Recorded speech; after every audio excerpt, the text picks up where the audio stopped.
Religious minded जो हैं वो कह रहे वो ऐसे प्रिटेंड कर रहे हैं कि प्रॉब्लम है ही नहीं, प्रॉब्लम है। डोमेस्टिक वायलेंस एक बहुत बड़ी प्रॉब्लम है। हमारे यहाँ का मर्द अपने आप को क्वेश्चन से अबव समझता है, प्रॉब्लम है।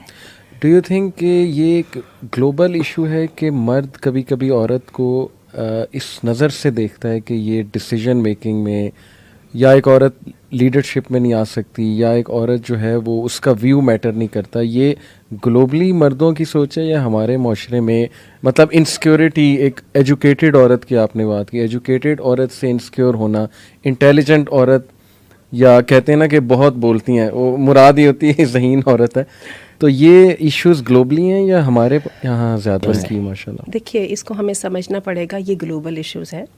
ये एक फितरी पर्सनालिटी टाइप है जो अल्लाह ने मर्द को अलग दी है, औरत को अलग दी है। ठीक है। मर्द की ये प्रॉब्लम है, मर्द औरत को प्रॉपर्टी समझता है। मोहब्बत को अलग कर दीजिए, खैर खाही को अलग कर दीजिए, नेकी को अलग कर दीजिए, लेकिन मर्द की टेंडेंसी है, वो कहता है ये मेरी प्रॉपर्टी है।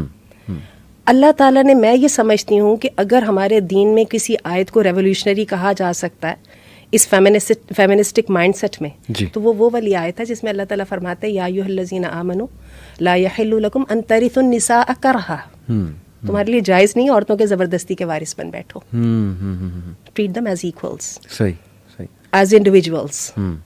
अब ये है कि फितरत से लड़ना बहुत मुश्किल है, सही, मैं समझती हूँ, लेकिन इंसान सारी ज़िंदगी ये कोशिश करता रहता है। और अभी हम जब पहले शुरू में बात कर रहे थे, जब बंदे का विजन क्लियर होता है तो फिर बंदा इवेंचुअली काबू पा जाता है, वरना फितरत तो वही रहती है। जहाँ पे मर्दों की एक नेगेटिव फितरत है, वहाँ पे औरतों की भी तो कई नेगेटिव बात। तो इस सारी चीज़ को चेक मेरे ख्याल तकवा का कॉन्सेप्ट करता है। खुदा खौफी एक बहुत बड़ी फोर्स है इंसानों की इस नेगेटिविटी को चेक रखने में।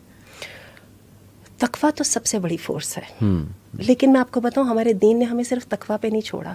सही। हमारे दीन का सिस्टम बड़ा क्लियर है। अल्लाह के रसूल सल्लल्लाहु अलैहि वसल्लम की 23 इयर्स की ज़िंदगी के अंदर अल्लाह ने वहीं पे चेंज दिखा दिया था। पता है हज़रत उमर ने कहा था, पहले ये बोला नहीं करती थी, अब ये बोलने लग गई। आप याद कीजिए, है ना, हज़रत उमर ने इस तरह से करके कहा था, अब अल्लाह के रसूल आपके ज़माने में ये बहुत चढ़ चढ़ के बोलने लगी, पहले तो ये बोला ही नहीं करती थी। ये हम मक्का में थे तो ये कुछ नहीं कहती थी, अब मदीना में। दूसरी बात यह है कि जो हमारे यहाँ जो हमारे क़वानीन हैं, जिसको हम जनायात बोलते हैं, जनायात जिसको बोलते हैं, वो बड़े क्लियर हैं। एक औरत के खून की क्या अहमियत है, एक औरत की प्रॉपर्टी की क्या अहमियत है, एक औरत की शहादत की क्या अहमियत है, एक औरत की इंडिविजुअलिटी को कैसे सेफ गार्ड करना है। क्लियर क़वानीन है, इसके ख़िलाफ़ कोई जा ही नहीं सकता। बिल्कुल ठीक। यानी आपके नज़दीक ये ग्लोबल एक इशू है कि मर्द की नेचर में कुछ ऐसा शामिल है कि उसे शायद इंटेलिजेंट औरत या ऐसी औरत जो बहुत ज़्यादा बोले, वो उससे इनसिक्योर होते हैं। ये ग्लोबल इशू है और हमारे माशरे में भी ये एग्जिस्ट इसीलिए कर रहा है क्योंकि एक नेगेटिव फितरी एक अमल है और नेगेटिव अमल है, और जो इस्लामी कवानीन हैं वो इसको चेक करते हैं, और तकवा का जो कॉन्सेप्ट है वो इसको जो है वो चेक करता है। जहाँ तक आप ये कह रहे हैं कि बोल्ड औरत या एजुकेटेड औरत, जिसकी तरफ आपने भी इशारा किया कि उनको एक तरह से लुक डाउन अपॉन किया जाता है हमारी जो ट्रेडिशनल और कंजर्वेटिव सोसाइटी में है, मैं आपको बताऊं ये सारी की सारी रेट्रिक है। अच्छा। हर बंदा, पढ़ी लिखी औरत, ओपिनियन रखने वाली औरत, समझदार मुत्तकी औरत, उससे मुतासिर होता है। बिल्कुल ठीक। ये एक ऐसी चीज़ है, इस पर कोई कलाम है ही नहीं। हम सैयदा आसिया को देखते हैं, सही, हमारी रोल मॉडल कौन है? उम्मे कुलसूम बिन उतबा को देखते हैं, ठीक है। कहाँ किससे लड़के आ रही हैं कि अल्लाह कुरान में कह देते हैं कि इनके लिए आपको वो भी करने की ज़रूरत नहीं, सिर्फ इनका ईमान चेक कर लीजिए। सही सही। उम्मे हकीम को देखते हैं। ये हमारी सारी औरतें अपना ओपिनियन रखने वाली औरतें थी और बड़ी ये ज़बरदस्त अपनी जगह पे। सैयदा उम्मे हबीबा देख लीजिए। जी जी जी। मैं उन लोगों के नाम ले रही हूँ जिन्होंने इस स्ट्रगल को फेस किया। तो बात असल में ये है, ऐसा नहीं है। बाकी वो इंसानी फितरत है ना, वहदरतिल अनफुसिश्शुह, रिश्ता करने जाएं तो हमें स्कर्ट पहनने वाली हैं ये अच्छी लगती है, इंग्लिश बोलने वाली अच्छी लगती है, जब घर ये डॉक्टर हमें अच्छी लगती है, जब हम घर ले आते हैं तो फिर हम कहते हैं नहीं नहीं नहीं, हमारे माशरे में तो ऐसा नहीं होता, अब तुम मैं रेडी लगा लूंगा, तुम घर पे बैठो।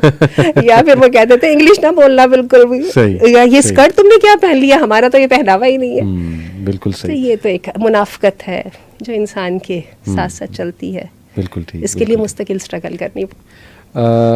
वुमेन का क्या रोल आप देखती हैं सोसाइटी में ओवरऑल? देखिए, अगर तो डोमेस्टिक यानी घर में रहने वाली औरत को देखा जाए वो तो पहले ही सोसाइटी पे बहुत ज़्यादा इन्फ्लुएंस कर रही है इनडायरेक्टली। वो जो फैमिली मेकर होती औरत है, इसमें हकीकत है मर्द का किरदार सिर्फ सपोर्ट का होता है। इसमें मर्द या पॉलिसी दे देता है, अगर उसके पास इतना है, विजन में इतनी ताकत है, तो उसकी बीवी उसके विजन से मुतासिर हो जाए तो वो उसके विजन को आगे ले चलती है। सही। इसके लिए उसके विजन में ये पावर होना ज़रूरी है। सही। बाकी ये काम करती तो औरत ही है, तो वो पहले ही सोसाइटी को शेप तो वो कर रही है। ठीक है। बाकी अगर आप इसको इस तनाजुर में देखना चाहते हैं 21st सेंचुरी के तनाजुर जी। में, जिसमें आप ये समझते हैं कि भाई पढ़ी लिखी औरतें हैं, अब इनको कोई माशरे की सोसाइटी बिल्डिंग में भी हिस्सा लेना चाहिए, तो मेरा ये ख्याल है कि औरतों को पोटेंशियल से फ़ायदा उठाना चाहिए, प्रोवाइडेड। मैं प्रोवाइडेड को पहले कह दूं ताकि मेरी किसी बात को गलत में ना लिया जाए। सही। उनको चादर और चारदीवारी का तहफ़्फ़ुज़ दिया जाए। औरतें डॉक्टर्स अच्छी होती हैं, हमेशा एजुकेशनिस्ट औरतें अच्छी होती हैं, फाइनेंशियल प्लानर्स औरतें अच्छी होती हैं, साइकोथेरेपिस्ट औरतें अच्छी होती हैं। देखिए ये वो चीज़ें हैं जो औरतों के साथ चलती हैं। सही। केयर टेकर्स जो भी इनसे मुतल्लिक हैं, वो उन सब में ख़वातीन अच्छी होती हैं। उनके टैलेंट को यूज़ करें, पोटेंशियल को यूज़ करें। आज की औरत बहुत काम की है, जैसे हमारा आज का कंप्यूटर के दौर का बच्चा जो है वो अपनी इंटेलिजेंस में बहुत आगे है आज से 15-20 साल के बच्चे से। सही। इसी तरह हमारी औरत भी तो वो वाली नहीं है ना, तो उसके पोटेंशियल को यूज़ करें, लेकिन उसको चादर और चार दीवारी का तहफ़्फ़ुज़ दें, सेग्रीगेशन दें। उसको इस चक्कर में ला के भाई सोसाइटी को तुमने बिल्ड करना है, उसकी अपनी वेरी एग्जिस्टेंस को दांव पे ना लगा दें, उसकी ऑनर को दांव पे ना लगा दें। बिल्कुल सही।